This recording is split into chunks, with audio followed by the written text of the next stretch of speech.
ქვეყნის ეკონომიკური პოლიტიკის დაგეგმვისა და ახსულების სისტემის დასახვეწად მივიღეთ გადაწყვეტილება ეკონომიკური საბჭოს გაძლიერების შესახებ. ამის მიზნით გადაიხედება ეკონომიკური საბჭოს ფუნქციები, ასევე შემადგენლობა, ეკონომიკის საკითხებში საქართველოს პრემიერ-მინისტრის მთავარი მრჩევლის და ეკონომიკური საბჭოს დივნის თანამდებობას დაიკავებს ბატონი ლევან დავითაშვილი. როგორც მოგეხსენებათ, სამინისტროს მართვა ყოველდღიურ მძიმე რუტინასთან არის დაკავშირებული.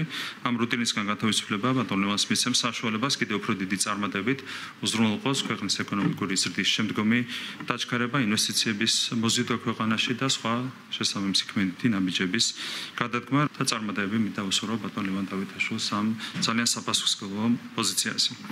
რაც შეეხება საქართველოს ეკონომიკისა და მდგრადი განვითარების მინისტრის თანამდებობას, მას დაიკავებს ქალბატონი მარიამ ქრუიშვილი.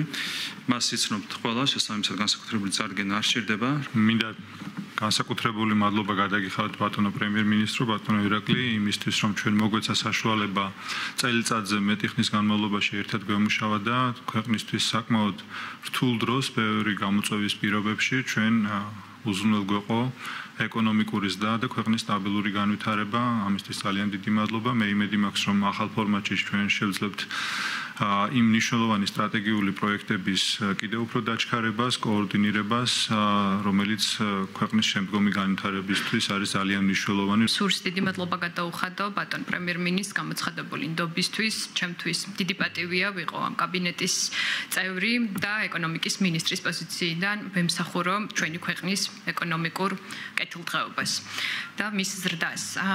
მთელი სწოდნა და გამოცდილება, რომელიც ეკონომიკის სამინისტროში სხვადასხვა პოზიციებზე მუშაობისას განვლილი 7 წლის განმავლობაში დავაგროვე.